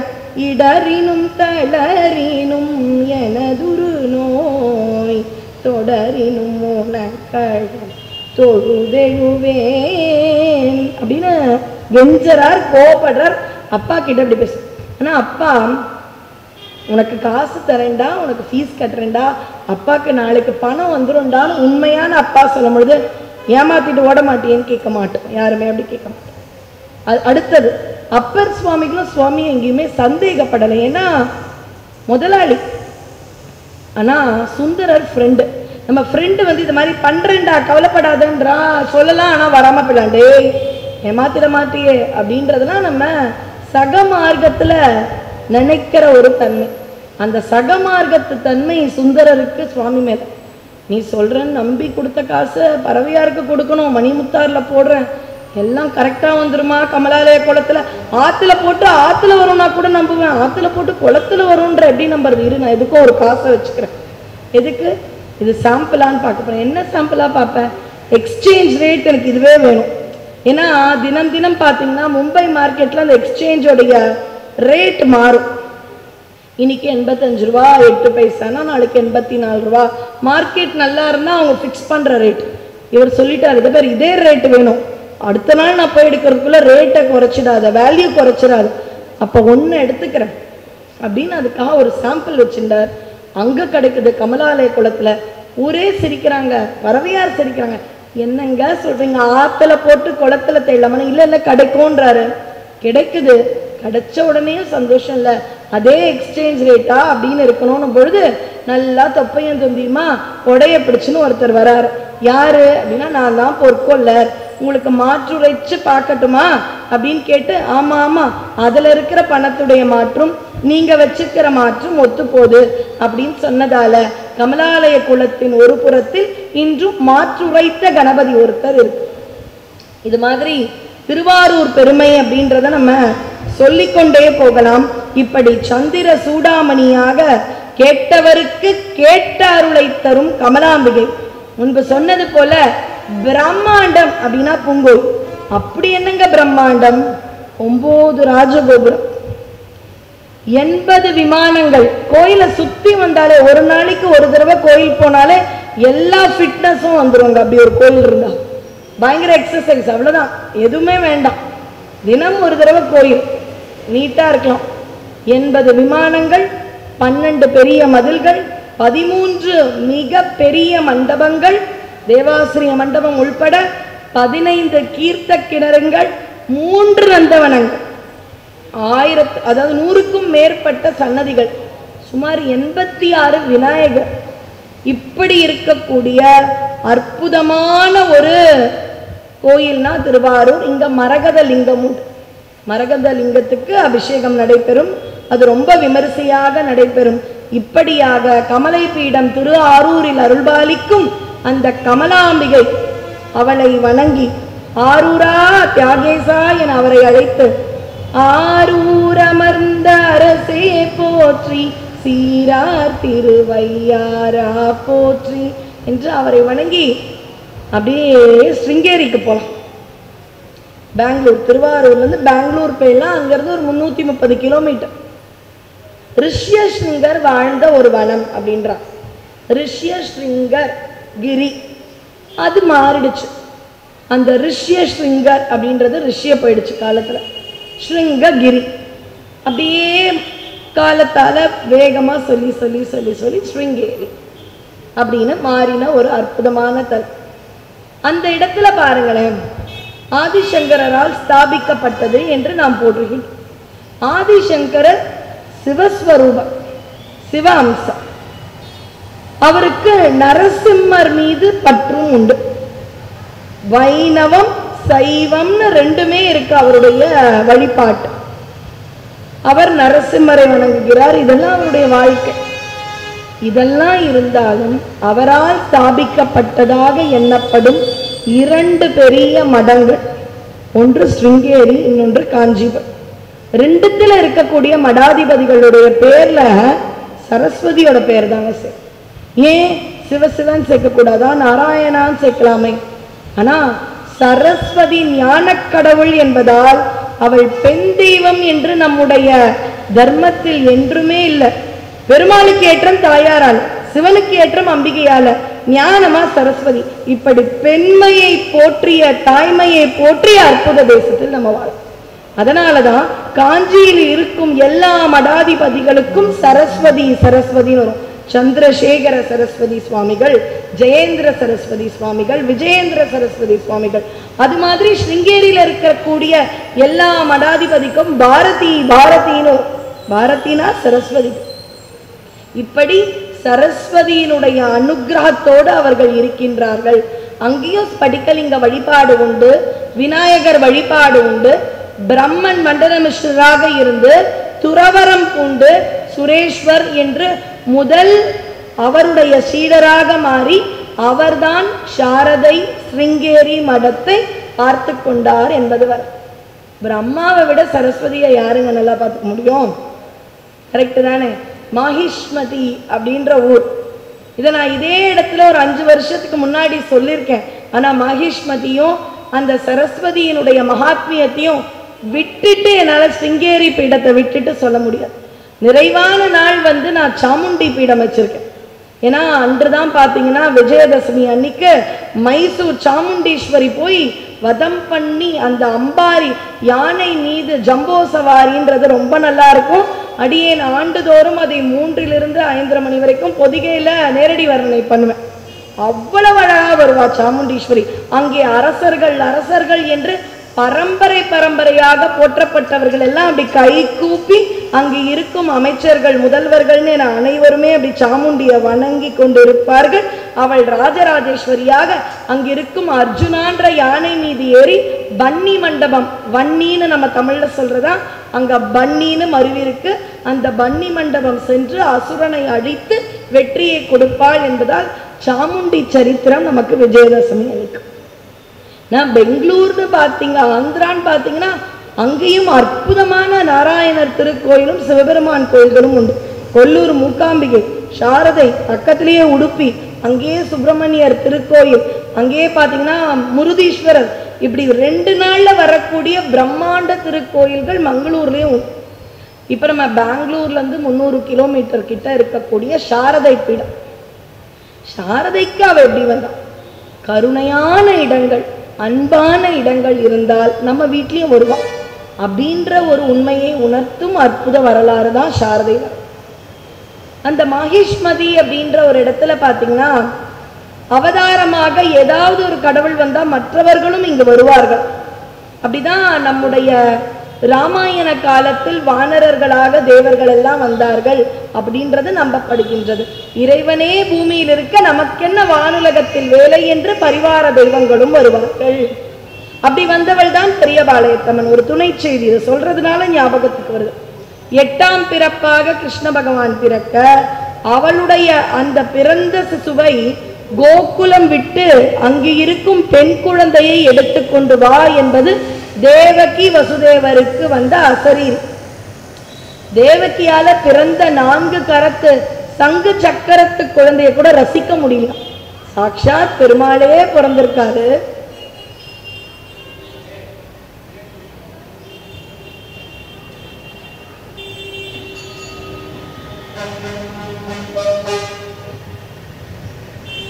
ஆனாலும் தேவகியால ரசிக்க முடியும். சுவாமிக்கு கருணை. பிறந்த உடனே அப்படியே சங்கு சக்கரதாரியா அவளுக்கு காட்சி கொடுத்த உடனே என்ன பண்ணிருக்கணும்? அப்பா நீயே பிறந்துட்டியா, எனக்கு பயமே இல்லை அப்படின்னு அவன்கிட்ட தஞ்சம் அடைஞ்சிருக்கலாம். ஆனா தாய் உள்ளம் அப்படின்வாங்க இல்லையா, பிள்ளை மனம் கல்லு தாய், அது மாதிரியே ஒரு இது இருக்கும் இல்லையா, அப்படி தாய் உள்ள முருகி அவ பயப்படுறான். கையெல்லாம் மறைச்சுக்கோ, கம்சன் வரான். அவளுக்கு வெறும் தாயாதான் பார்க்க முடியும். அதை தான் நான் மறுபடியும் என்ன இவளுக்கு இப்படி யோசிச்சான், சீக்கிரம் கம்சன் வந்துடுவான், ஏதாவது பண்ணிடுவான் அப்படி பயந்தான். தேவகி மணி வயிற்றில் வந்துதித்த பாலா, ஒரே நாள யசோதை மடி மீது தவழ்ந்த ஸ்ரீகிருஷ்ணா. இந்த அரசு மருத்துவமனையிலலாம் ஆனாதானே நேற்று பெண் குழந்தையா ஆண் குழந்தை பிறந்தது, நாங்கள் எப்படி இன்னைக்கு பெண் குழந்தையா மாறுச்சு இப்படிலாம் நியூஸ் கேட்குறோம்ல. இதுக்கெல்லாம் முதல் நியூஸ் இவங்க தான். யசோதைக்கு ஒரு பொண்ணு பிறந்ததுன்னு படுக்க வச்சாங்க. அப்படிதானே படுத்தோம். நைட்டு பொண்ணு பிறக்கலன்னு குழப்புற மாதிரி அடுத்த நாள் ஒரு அழகான ஆண் குழந்தையோடு எழுந்துக்கிறா யசோதை. யசோதைக்கு கிடைச்ச கொடுப்புன பாருங்களேன். யசோதையை விட பெரியாழ்வார் அவ்வளவு சீராட்டி பாராட்டி பாசுரங்கள் சாதித்துள்ளார். அது வேற விஷயம். ஒருத்தி மகனாய் பிறந்து ஓரிட ஒருத்தி மகனாய் ஒளிந்து இல்லை, சுவாமி ஒளியல, ஒளித்து வளர. இங்க அம்பிகை துர்கா வந்துட்டா வந்தவள் பாதத்தை அப்படியே அப்படி டொம்முன்னு அடிப்பார். அதாவது முதல் குழந்தைய விட்டுடலாம்லாம் நினைச்சாராம் கம்சன். 8வது குழந்தையால தானே எனக்கு பிரச்சனை. அவனுக்கு தேவகி மீது பாசம் உண்டு. சரி, அந்த குழந்தை என்ன பண்ணுச்சு, முதல் குழந்தை நம்ம அம்மானு கூப்பிடணும், விட்டுலாம். அங்க வந்து நாரதர் தான் குழப்பினாராம். தேவ உலகத்துல முதல் தான் 8ன்ற கணக்கு இருந்தா என்ன பண்ணுவோம், இது மாதிரி ஏதோ சொல்லிட்டு போயிட்டான். அதனால வந்து ஒரே அடி, அவ்வளவுதான், டமால்னு உடைச்சிட்டு போயிடுவாராம், தேங்காய் உடைக்கிறவர். பயந்துட்டே இருக்கும் பொழுது இரவோடு இரவு பெண் குழந்தை வந்தாயிற்று. அதனுடைய காலை பிடித்து இப்படி வரும்போது நழுவி சென்றது. அப்படியே அந்தரத்தில் நின்றதால் அந்தரின்ற பேர். அந்தரியானவள் மற்றவர் அவதார நோக்கத்தை நான் கலைக்க மாட்டேன் அப்படின்னா என்ன அர்த்தம்? கிருஷ்ணன் அவதாரம் எடுத்ததால் நாங்களும் இங்கு வருகின்றோம், நாங்களும் அவனோடு பூமியில் வருவோம் என்பதை இது ஒரு பதிவாக சொல்கின்றார். ஆனால் உன்னுடைய நோக்கம் தீங்கு, ஆனால் நீ பிடித்தது என்னுடைய கால் என்பதால் உன்னை மன்னிக்கின்றேன் அப்படின்னு சொல்லிட்டா. சொன்னவன் எங்க போனான், எங்க போனாங்க எனக்கு தெரியலையே. அதான் ஆந்திராக்கும் சென்னைக்கும் இருக்கும் எல்லையில் இருக்கக்கூடிய புற்றில் வாழ்ந்தார். ஒரு யுகமாக இருக்கின்றால் புற்றில் தெய்வமாக. ஒரு வளையல் வியாபாரி வருகின்றார். வளையல் எல்லாம் விற்கணும்னு வருவாரு. தமிழகத்துல வித்துட்டு ஆந்திராவில் அவர் வீடு போயிடுவார். பெரியபாளையம், காளஹத்தி, இங்கெல்லாம் திருத்தணிங்கெல்லாம் போனீங்கனாலே தெலுங்கும் நிறைய பேசுவாங்க, தமிழும் நிறைய பேசுவாங்க. சுந்தர தெலுங்கு பாரதியார் சொன்ன மாதிரி அதுவும் இருக்கும், செந்தமிழும் இருக்கும். இந்த வளையல் வியாபாரிக்கு வரும் பொழுதே அசதி. ஒரு மரத்தடியில வளையல் மூட்டை, வளையல் கொடுக்கும் பொழுது குங்கும மஞ்சள் வச்சு தருவாங்க. இது மாதிரி வளையல் வியாபாரிகளை செட்டிகள்னு. முருகன் வளையல் வியாபாரியா வந்து வள்ளியை ஏமாத்திருக்க.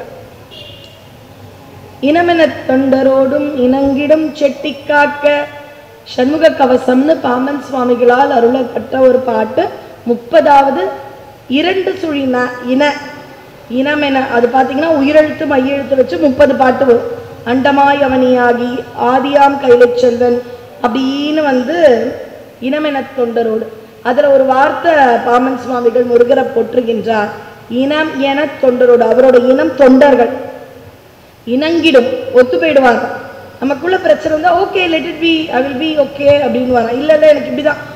இனங்கிடும், ஒத்து போயிடுவாராம் எல்லா பக்தர்களோடையும் முருகப்பெருமான். இனங்கிடும் செட்டிக்காக்கு. அது என்ன செட்டிக்காக்கு? வளையல் வியாபாரிய செட்டின்ற செட்டிக்காக்கு. இப்போ ஒரு வளையல் வியாபாரி வரார், தூங்கிட்டார். அவருடைய வளையல் மூட்டையும் அதில் உள்ள மஞ்சள் குங்குமமும் காணும். எழுந்து பார்த்தா இதெல்லாம் யாராவது திருடிடுவாங்களா, நான் வியாபாரத்துக்கு அப்படியான திருடுறாங்களா இல்லையேன்னு தேடுறாரு. பார்த்தா உஸ் உஸ்னு ஒரு சத்தம். என்னன்னு போய் பார்த்தா பாம்பு புத்து, அதுக்குள்ள நிறைய பாம்பு. அங்க பார்த்தீங்கன்னா அவ்வளவு பெரிய வளையல் மூட்டையும் இருக்கு. இந்த பாம்புகளுக்குள்ள கைவிட்டுலாம் நம்மளால எடுக்க முடியாது. வளையல் மூட்டையை பாம்பு எப்படி இழுத்துன்னு போக முடியும்? நிறைய கேள்வி. அதோட போய் தூங்குற, ஒண்ணுமே புரியலையே. அப்ப அம்பாள் வரான். இல்ல, அந்த வளையலும் குங்குமமும் மஞ்சளும் நான் எடுத்துக்கொண்டேன், உள்ளே நான் இருக்கின்றேன், நான் தான் கோகுலத்திலும் மதுராவிலும் இருந்த அந்த துர்க்கையான அந்தரின்னு அவளுடைய கனவில் தோன்றியதாக அடுத்த நாள் அவரே செலவு செய்து பூமியில் தோண்டி அங்கிருந்த அம்பிகையை வெளியெடுத்து அவளே பெரிய பாளையத்து பவானி அம்மனாக உரைகின்றாள். அவள்தான் பாளையத்தம். நம்ம ஊர்ல இருக்கிற அம்பாளும் பார்த்தீங்கன்னா பெரிய பாளையத்து பவானி அம்மன் என்று இருக்கின்றார். சரி, இப்ப நம்ம எல்லாரும் எங்க இருக்கணும்? சிங்கேரிக்கு போனோம் இல்லையா? எதனால் சொல்ல வந்தேன் என்றால், ஒரு தெய்வம் அவதாரம் என்று வந்தால் பிற தெய்வங்களும் வருவார். அப்படி உபய பாரதி என்ற பெயரோடு சரஸ்வதியும், மண்டலமிச்சர் என்ற பெயரோடு பிரம்மதேவனும் மாஹிஷ்மதியில கணவன் மனைவியாக வாழ்கின்றார்கள். சிவ அம்சமாக இருக்கக்கூடிய ஆதிசங்கரர் வாத போர் புரிவதற்காக இங்கு வரார். வந்தவர் கூகுள் அட்ரஸ் மாதிரி கேட்கிறார். இங்கே கூகுள் மேப்ல சொல்வீங்களா உபயபாரதி அம்மா வீடுங்க? இதே தெருல போங்க. எந்த வீட்டு வாசல்ல கிளிலாம் பட்டி மண்டபம் வச்சு நடத்துதோ, எந்த வீட்டு வாசல்ல கிளிகள்லாம் வேதங்கள் புராணங்களை வச்சு விவாத மேடை வைக்குதோ அது. அப்ப கம்பன் வீட்டு கட்டுத்தறியும் கவிபாடுன்ற மாதிரி சரஸ்வதி வீட்டு கிளிகளும் வேதங்களும் உபனிஷத்தும் சொல்லாதாங்க. ஓ அப்படியா அப்படின்னு பார்த்துன்னு வராரு. எந்த வீட்டு வாசல்ல கிளிகள்லாம் வடமொழியில என்னென்னவோ அழகா புராணங்கள் வேதங்கள்லாம் சொல்லுதோ, இதான் சரஸ்வதி இல்லம். அவளை பார்க்க அழகா இருக்கும். சரஸ்வதி வழிபாடுன்றது அது ஒரு தனி ஸ்ட்ரீம். அவளுடைய அழகு, அவளுடைய அருள்லாம் என்னுடைய குருநாதர் பருத்தியூரார் சொல்வார். லக்ஷ்மி தேவி கொடுத்துட்டு நீ அதை சரியாதான் யூஸ் பண்றியான்னு பார்க்க கூட அவளுக்கு டைம் இருக்காது. ஏன்னா மணி டிமாண்ட் ஜாஸ்தி. படிக்காதவங்க கூட, தவறு செய்பவர்கள் கூட லக்ஷ்மி தேவி கிட்ட கையேந்தி இருப்பாங்க. அம்மா தாயே பணம் கொடுன்றது பரவலான வேண்டுதலா இருக்குமா. எல்லாருமே பணம் கேட்பாங்க. அதனால லக்ஷ்மிக்கு கொடுத்துட்டு செல்வம் செல்வம்னு அடுத்தடுத்துக்கு போய் போயிட்டே இருப்பாளாம். அவ திரும்பி உட்கார்ந்து கரெக்டா பண்றியான்னு பார்க்க மாட்டாள். ஆனா சரஸ்வதி கிட்ட அவளுடைய கஸ்டமர்ஸ் இன்னும் கொஞ்சம் சில கிளைண்ட்ஸே கம்மி தானா. ஏன்னா ஞானம் கேட்கறவங்க ரொம்ப கம்மி. ஞானம் கேட்கறவங்க அந்த வித்தையை கரெக்டா யூஸ் பண்றாங்களான்னு ஈகோயிஸ்டிக்கா பார்ப்பாங்க. என்கிட்ட வாங்கினியே இந்த வித்தைய வியாபாரமாக்குறியா ஊதியமாக்குறியா? ஊதியமாக்கினா தப்பில்லை. ஆசிரியரும் பேராசிரியர்களும் நம்ம நாட்டுல தெய்வங்கள். ஆனால் அதையே கமர்ஷியல் வியாபாரமாக்குறியா என்பதை சரஸ்வதி பார்ப்பாள் அப்படின்னு என்னுடைய குருநாதர் சொல்லுவார். இருக்கலாம், அவருடைய அனுபவத்துக்கு அது தோன்றி இருக்கலாம். இப்ப இந்த இடத்துக்கு வருகின்றார். அவளை பார்க்கணும்னு ஆசையா இருக்குமா. அங்க இருந்த மலைவாழ் பெண்களுக்கு, மலைவாழ் பெண்கள் ரொம்ப படிக்காதவங்க, அந்த பெண்கள்லாம் என்ன பண்ணுமா, அங்க போய் அந்த உபயபாரதி அம்மாவை பார்க்கலாமா பார்க்கலாமான்னு கேட்பாங்க. எல்லா பெண்களும் கிளம்பும் பொழுது என்ன பண்ணுமா, மலைவாழ் மக்களுக்கு பழங்கள் தேன் இதெல்லாம் நிறைய கிடைக்கும். வெறுங்கையோட போகாதம்மா, அழகா இருக்கும், அதுக்கு ஏதாவது எடுத்துன்னு போலாமா, தேன் கொஞ்சம் எடுத்துக்கலாம், இல்ல கனிகள் எடுத்துக்கலாம்னு எடுத்துன்னு வருமா. மலை ஜாதி பாஷையில பேசின்னு வருமா. இந்த அம்மாவை பார்த்துட்டு அம்மா அம்மான்னு வீட்டு வாசல்ல கூடுமா. உபயபாரதி பார்த்து என்ன பார்க்க வந்தீங்களான்னு வெளில வருவாளாம். ஒன்றும் இல்லைம்மா, சும்மா உங்களை பார்த்துட்டு போகலான்னு வந்தோம், இந்தாங்க கனிகளும் தேனும் தரோன்னு கொடுத்துட்டு அவளோட ஒரு 2 நிமிஷம் 3 நிமிஷம் அளவலாக விட்டு வரோம்மா அப்படின்னு அப்படி திரும்பிட்ட உடனேயே அவளுடைய அந்த அனுகிரகம் கடாட்சம் பட்டு போகும் பொழுது வேதங்களை பற்றி பேசின்னு போகுமா அந்த பெண். அப்படி வாழ்ந்தாலாம் மாகிஷ்மதியில. அந்த இந்த ஒரு விஷயத்தை நினைக்கும் பொழுதே அப்படியே சிலர் திருப்பி போகும்போது அந்த பொண்கள் அப்படியே ஞானம் வந்துருமா. ஏன்னா அவ கண் பட்டுடுச்சான். அந்த இடத்திற்கு நம்முடைய சங்கரர் செல்கிறார். இது நிறைய பேருக்கு தெரிஞ்ச புராணம், அதனால கொஞ்சம் சுருக்கிடுறேன். வாதப்போர் நடக்கிறது. இருவரும் மாலைகள் அணிந்து கொண்டார்கள். நடுவராக உபயபாரதி. அப்ப அந்த காலத்துல எந்த அளவு தார்மீகமாக நடந்து கொண்டால் மனைவியை நடுவராக வைத்துக் கொள்ள இன்னொருத்தர் ஒத்துப்பார். நடுவராக வைத்து இருவரும் வாதப்போர் 17 நாட்கள். அதுக்கப்புறம் அந்த பிரம்மாவின் மாலை வாட ஆரம்பிக்கின்றது. அப்ப என்ன இவர்களுக்கு வாதத்தில் என்ன நிபந்தனை என்றால், வாதத்தில் சங்கரர் ஜெயித்து விட்டால் பிரம்மா மண்டலம் இருக்கார்லே அவர் துறவரம் போயிடும். ஆனா அவர் ஜெயிச்சுட்டா சங்கரர் இல்லறம் பண்ணிடும். இதுதான் அவர்களுக்கான நிபந்தனை. இப்படியாக செல்கின்றது. பிரம்மாவின் மாலை வாடிவிட்டார். அப்ப நீங்கள் வாதத்தில் தோற்றுவிட்டீர்கள், அடியேன் ஜெயித்தேன் சொல்லும் பொழுது இப்ப நடுவராக இருந்தவள், இப்ப நடுவர் பதவி எனக்கு வேண்டாம், பாதிதான் ஜெயிச்சிங்க, கணவன் பாதி மனைவி பாதி. இதை சொன்னது சிவரூபத்துல இருந்த அர்த்தனார். இப்ப எதுவுமே பேச முடியாது ஆதிசங்கரருக்கு, ஏன்னா அவர் சிவஸ்வரூபம் தானே. மிச்ச பாதியை வாங்க என்கிட்ட முதல்ல வா. சில இடத்துல பெண்கள்லாம் ரொம்ப அறிவாளியா இருக்கும். உபயபாரதி சொல்லலாம், இப்ப என்னோட வாதப்போர் எடுக்க. அப்படி 2 பேரும் வாதப்போர் செய்ய அம்பிகையானவள் இங்கே இல்லறம் பற்றிய கேள்விகளை கேட்டதாகவும், இது சரித்திரம் பதிவு பண்ணணும் இல்லையா, நான் அதனால சொல்லிடுறேன். அப்ப இல்லறம் பற்றி துறவரத்தில் இருந்த சங்கரருக்கு தெரியாததால் இறந்த ஒரு மன்னன் உடம்பில் கூடு விற்று கூடு பாய்ந்து அவனுடைய உடம்பில் சில மணி நேரங்கள் இருந்து இல்லறம் பற்றிய விஷயங்களை அறிந்து மறுபடியும் சங்கரர் உடம்பில் அந்த உயிர் வந்து அவளுக்கான கேள்விகளுக்கு பதில் உரைத்து இவர் வென்றார் என்பது சரித்திரம். அப்ப என்ன ஆகணும், முதல் சிஷ்யராக பிரம்மதேவன் வந்தாயிற்று.